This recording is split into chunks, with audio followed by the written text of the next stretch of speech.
오늘 성경 말씀은 요한계시록 3장 1절에서 6절입니다. 본문은 사대교회를 향한 주님의 편지입니다. 그런데 그 내용을 살펴보면 몇 사람이 영적 순결을 지켰다는 사실만 언급될 뿐 주님으로부터 칭찬받는 것이 전혀 없습니다. 오히려 형식주의, 영적 무기력, 행함이 없는 믿음 등으로 인해 많은 책망과 경고를 들었을 뿐입니다. 이러한 상황은 라오디게아 교회도 비슷합니다.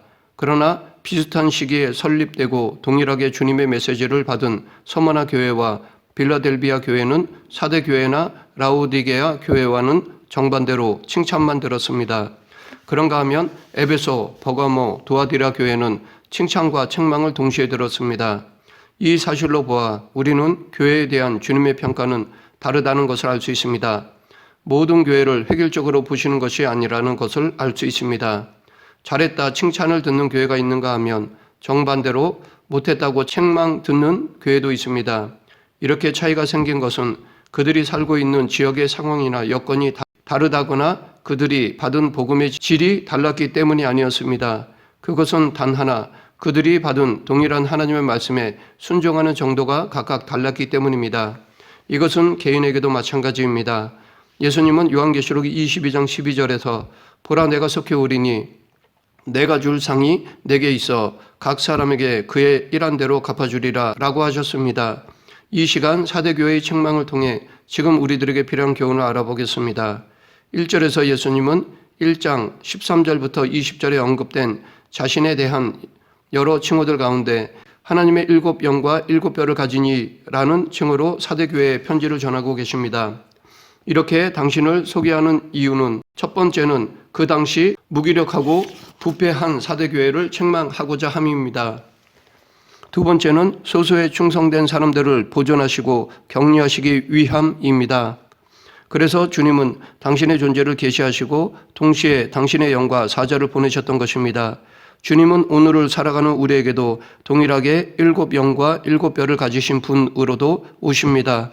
그러므로 우리는 영적으로, 육적으로 부패한 우리의 모습에 대해 경고하시는 주님의 세미한 음성에 겸허하게 귀를 기울여야 할 것입니다.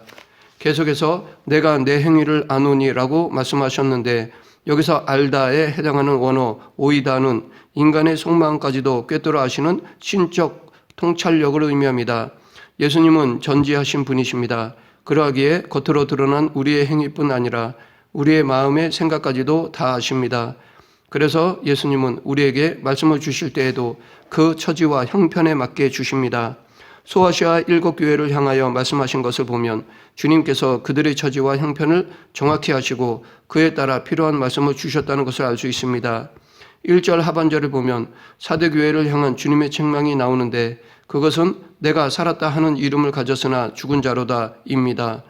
이것은 외형적으로는 교회의 형태를 취하고 활동을 하지만 실상은 생명력이 없다는 것입니다. 즉 사대교회는 외형상으로는 교회를 세우고 형식상 예배는 드리고 있지만 실제로는 경건의 능력이나 신령과 진정으로 드리는 예배가 없었습니다. 물론 여기 내가 살았다 하는 이름을 가졌다라고 말씀하시는 것으로 보아 아마도 사대교회는 겉으로 볼 때에는 활력이 넘치는 교회였을 것입니다. 나름대로 예배도 열심히 드리고 다른 종교적 활동도 왕성히 하였을 것입니다. 겉으로 보기에 그들에게는 경건의 모양이 있었고 다른 교회의 선망의 대상이 되었던 것 같습니다. 그러나 사람들의 모든 것, 심지어 마음속의 생각까지도 아시는 주님의 평가는 달랐습니다.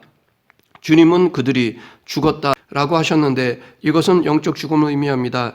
즉 경건의 능력이 없다는 것입니다. 그러면 사대교회가 왜 이처럼 생명력이 없는 교회가 된 것일까요? 아마도 지리적 안정과 물질적 풍요만을 믿고 안일과 부도덕에 빠졌기 때문일 것입니다. 사대는 지정학적으로 난공불락의 조건을 갖추고 있어 외적으로부터 쉽게 성업을 방어할 수 있었으며 일찍부터 양털 가공업과 염색업 등 상업과 공업이 번성하여 막대한 부를 누렸습니다. 그리고 그들은 고대 세계의 7대 불가사의 중 하나로 꼽히는 에베소의 아데미 신전과 맞먹는 신전을 지어 그곳에서 여신 시벨레를 숭배하는 등 우상 숭배를 일삼았으며 또한 부에 따른 사치와 부도덕이 극심했습니다. 그런데 사도교회는 이러한 주변 환경에서 자신을 지키지 못하고 세상과 타협의 길을 걸어갔기에 교회로서의 생명력을 잃게 된 것입니다. 비록 그들에게는 종교적 행위는 있었지만 그것은 인본주의적이고 세속적인 행위에 지나지 않았던 것입니다. 그러하였기에 예수님은 사도교회를 향하여 죽은 자로다라고 하신 것입니다. 비록 육적으로는 활발하게 활동하고 있지만 영적으로는 이미 죽은 자와 같다는 것입니다. 죽음의 사전적 의미는 생명 활동이 정지되어 다시 원상태로 돌아가지 않는 생물의 상태를 말합니다. 특히 인간을 포함한 모든 동물에 한정한다고 하면 죽음이란 그 개체를 구성하는 모든 조직세포의 활동 기능이 정지된 상태라고 말할 수 있습니다. 우리는 한쪽 팔이나 다리 등 국부적인 한 부분의 활동 기능이 정지된 것만으로 죽었다라고 말하지 않습니다. 머리와 심장을 포함한 모든 신진대사가 정지된 것을 가리켜 죽었다라고 말합니다. 그러므로 사도교회는 영적인 생명 활동이 총체적으로 정지되어 있고 또한 그 이름에 합당한 상태로 돌아오려 하지도 않고 있음을 알 수 있습니다. 그런데 우리가 영적으로 살았는지 죽었는지 알아볼 수 있는 방법 중에 하나는 마귀의 공격이 있느냐 없느냐입니다. 마귀 역시 영적으로 살아있는 성도만을 공격합니다. 마귀는 영적으로 죽어있는 성도는 결코 괴롭히거나 건드리지 않습니다. 그러므로 죽어있는 성도와 교회에는 고난이나 핍박 혹은 이단의 유혹이 있을 수 없습니다. 왜냐하면 그 고난을 인식하지 못할 정도로 이미 마귀의 자식이 되어버렸기 때문입니다. 반대로 영적으로 살아있는 성도와 교회는 이와 같은 사단의 유혹에 끝까지 저항하기 때문에 핍박을 받게 됩니다. 2절에서 주님은 너는 일깨어 라고 말씀하셨는데 이것은 살았다 하는 이름을 가졌으나 실상은 죽은 자여서 최종적으로도 죽을 수밖에 없는 사대교회에게 다시 한번 기회를 주시는 것으로 원문으로 볼 때 이 일깨어란 말은 항상 정신을 차리고 있으라 라는 의미입니다. 그들이 처해 있는 상황의 심각성을 깨닫고 자신의 태도를 지금 바꾸라는 엄중한 명령입니다. 계속해서 주님은 그 남은 바 죽게 된 것을 굳게 하라 라고 하셨습니다. 이 말씀은 사도교회 안에서도 죽지 않은 자 몇이 남아있으니 그 남은 자들은 정신을 차리고 있으라는 말씀입니다. 그리고 하나님 앞에 내 행위의 온전한 것을 찾지 못하였노니 라고 사도교회를 책망하셨는데 여기서 온전한 것에 해당하는 원어는 본래 충만한 것이란 뜻으로 성도의 온전한 신앙을 의미합니다. 물론 여기서 온전함이 하나님의 수준에 다다르는 절대적인 완전을 뜻하지는 않습니다. 이것은 어디까지나 인간이 행할 수 있는 한도 내에서 하나님께서 요구하시는 표준에 이르는 것을 의미합니다. 그러나 사도교회는 두아디라 교회와는 대조되게 이러한 수준에 있어서도 하나님 보시기에 흡족할 만한 것이 전혀 없었습니다. 하나님은 분명 사도교회 성도들에게도 사랑과 믿음과 충성과 인내의 씨앗을 주셨습니다. 그런데 그들은 그것들을 잘 지키고 키워나가 그리스도의 장성한 분량이 충만한 데 이르기까지 나아가지 못했던 것입니다. 그러했기에 주님은 사도교회에게 그러므로 내가 어떻게 받았으며 어떻게 들었는지 생각하고라고 하셨습니다. 여기서 받고 들은 것은 사도들과 복음 증거자들이 전하고 가르친 복음의 진리입니다. 즉 사도들이 전한 복음이 그들의 삶을 어떻게 사로잡았는지를 기억해야 한다는 것입니다. 이렇게 말씀하신 이유는 그들이 하나님을 만난 감격을 잃고 죄사함의 기쁨과 복음의 감동마저도 잃어버렸기 때문입니다. 그래서 주님은 지켜 회개하라 라고 하셨습니다. 즉 사도교회가 처음 복음 전파를 받았을 때 그 받고 들은 것을 상기하여 즉시 회개하고 잃었던 것을 되찾아 굳게 간직하라고 하신 것입니다. 그런데 깨어 회개하지 않으면 내가 도적같이 이르리니 어느 때에 내게 이르는지 내가 알지 못하리라 라고 경고하셨습니다. 주님이 도적같이 임하겠다는 표현은 지금 곧 임하시겠다는 것이 아니라 언제 임하실지 모른다는 의미입니다. 이러한 재림의 돌발성은 예수 그리스도께서 친히 자신의 공생의 사역 기간 동안에도 언급하신 바 있으셨으며 바울과 베드로의 서신에서도 나타납니다.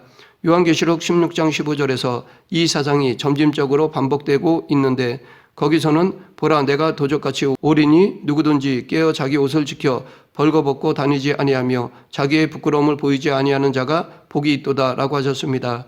그러므로 사도교회는 회개하고 주님 맞을 준비를 항상 하고 있어서 그 날에 결코 놀라지 말아야 할 것입니다. 본래 사대의 성체는 외부의 공격으로 함락될 수 있는 곳이 아니었습니다. 지형적으로 거의 깎아지른 듯한 절벽 위에 세워진 성체였기에 어떤 강력한 공격에도 쉽게 함락될 것처럼 보이지 않았던 곳이었습니다. 그런데 BC 6세기경 이렇게 견고한 도시가 적에게 점령되고 말았습니다. 그 이유는 바로 너무 안전하다고 생각하여 적에 대한 방비가 전혀 없었기 때문입니다. 이러한 사대의 역사처럼 사대교회는 밤에 도적같이 임할 주의 심판 아래 놓여 있었던 것입니다. 앞에서 말했듯이 사대교회에 남은 자들이 있었는데 그것을 4절에서 사대에 그 옷을 더럽히지 아니한 자 몇 명이 내게 있어 라고 말씀하셨습니다. 사도교회 성도들 중에서도 남은 자들은 소극적으로는 도시 자체가 제공하는 물질적 풍요, 무사한 일, 도덕적 부패와 야합하지 않았습니다. 또한 적극적으로는 최초의 복음을 전수받았을 때의 열정적이고 순수한 신앙을 신실하게 고수하였습니다. 그들은 예수 그리스도로 덧입은 자들의 고귀한 신분을 이교적 상황 가운데서도 포기하지 않았습니다. 이런 자들은 흰 옷을 입는데 이것은 칭의를 의미합니다. 즉 예수 그리스도로 말미암아 의롭다 하심을 입는 것입니다. 그러나 이렇게 사대교회 성도들 가운데 몇 명만이 신앙의 정절을 지켰을 뿐 대다수가 옷을 더럽혔습니다. 그 이유는 사대라는 지역은 직물업과 염색업이 발달한 곳이었습니다. 또한 그곳에는 유명한 우상 신전이 있었는데 그 우상의 이름은 시벨레였습니다. 그 신전은 아직까지도 기둥들이 남아있을 정도로 크고 웅장하였습니다. 사대의 주민들은 이 우상을 위해서 옷을 가려입을 정도로 열심히 섬겼습니다. 뿐만 아니라 사대는 탐심과 과소비와 도덕적 문란 등으로 악명이 높았습니다. 이러한 도시에 자리한 사대교회 성도들의 신앙생활은 형식적일 뿐 불신자들처럼 사치하고 방탕하며 도덕성이 땅에 떨어졌습니다. 이러한 모습을 보고 주님은 그 옷을 더럽혔다라고 말씀하신 것입니다. 외형은 살아 있었지만 실상은 죽었던 것입니다. 그러나 이러한 상황에서도 불구하고 사대교회에는 희망이 있었습니다. 왜냐하면 소수의 옷을 더럽히지 않은 자들이 남아 있었기 때문입니다. 그들은 자신의 삶을 당시의 세속주의로 물들이지 않았습니다. 그들의 예배와 삶은 오직 그리스도 중심이었습니다. 그렇다고 이기적이지도 않았습니다. 오직 그리스도만을 높일 뿐이었습니다. 이런 자들에게 주님은 5절에서 이기는 자는 이와 같이 흰 옷을 입을 것이요 내가 그 이름을 생명책에서 결코 지우지 아니하고 그 이름을 내 아버지 앞과 그 천사들 앞에서 시인하리라 라고 약속하셨습니다.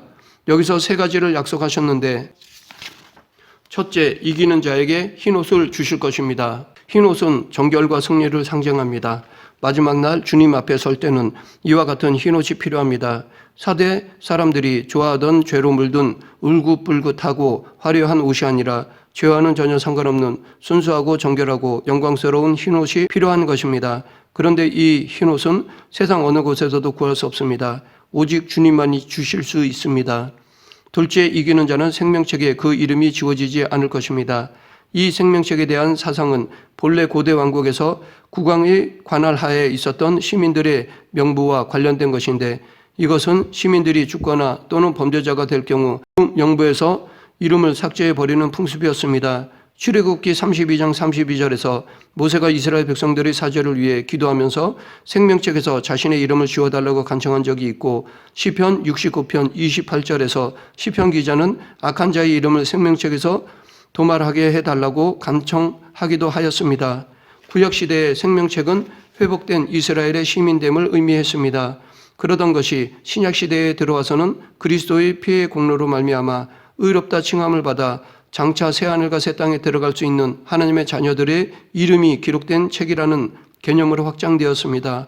그러므로 이 책에 기록된 자의 이름을 지우지 않겠다는 것은 하나님께서 반드시 그들을 구원하시겠다는 의미인 것입니다.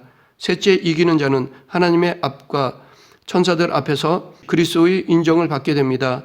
이것은 예수님께서 공생의 기간 때에도 약속하신 것이기도 합니다.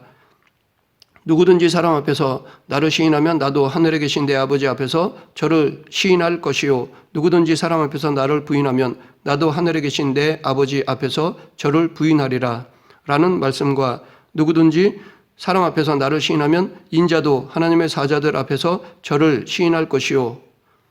한편 사대교회에 보내는 예수 그리스도의 예언적 말씀은 구성상 매우 치밀한 내적 통일성을 지니고 있는데 그것은 이름이란 표현의 사용에서 단적으로 드러납니다. 1절 내가 살았다 하는 이름을 가졌으나 죽은 자로다 라는 진술 속에 등장하는 표현이 다시 4절 그 옷을 더럽히지 아니한 자 몇 명에서 동일하게 반복되어 나타납니다. 여기 몇 명이가 소수의 이름들이라는 뜻을 함축하고 있습니다. 또한 이러한 이름에 대한 언급은 5절 내가 그 이름을 생명책에서 반드시 버리지 아니하고 그 이름을 내 아버지 앞과 그 천사들 앞에서 시인하리라 라는 종말론적인 약속에서도 드러납니다. 말씀을 맺겠습니다. 사대교회는 살았다 하는 이름을 가졌으나 실상은 죽은 교회로 주님으로부터 책망을 받았습니다. 이것은 곧 경건의 모양은 있으나 경건의 능력을 없는 교회를 의미합니다. 우리도 사도교회 성도들처럼 예배가 있고 종교적인 활동이 있으며 헌금을 한다고 우리의 신앙을 주님께서 인정받을 수 있다고 생각해서는 안 될 것입니다. 우리가 정말 주님을 사랑하고 있는지, 정말 주님의 말씀대로 순종하는 삶을 살고 있는지, 하나님께 합당한 열매를 맺고 있는지 늘 우리의 삶을 성찰해야 합니다. 그래서 주님이 원하시는 기준에 합당한 그리스도인이 되어야 합니다. 그리고 그럴 때 우리는 진정 주님으로부터 살았다는 인정을 받고 주님께서 예비하신 기업을 얻게 될 것입니다. 우리 모두 하나님께 인정받는 성도가 되길 간절히 축원합니다. 기도하겠습니다. 모든 만물을 다스리시는 하나님 아버지, 형식적인 신앙이 아닌 하나님의 주권에 대한 확신과 통치를 믿으며 어떤 상황 속에서도 믿음을 희석시키지 않는 그리스도인이 되게 하여 주시옵소서. 예수님 이름으로 기도드립니다. 아멘.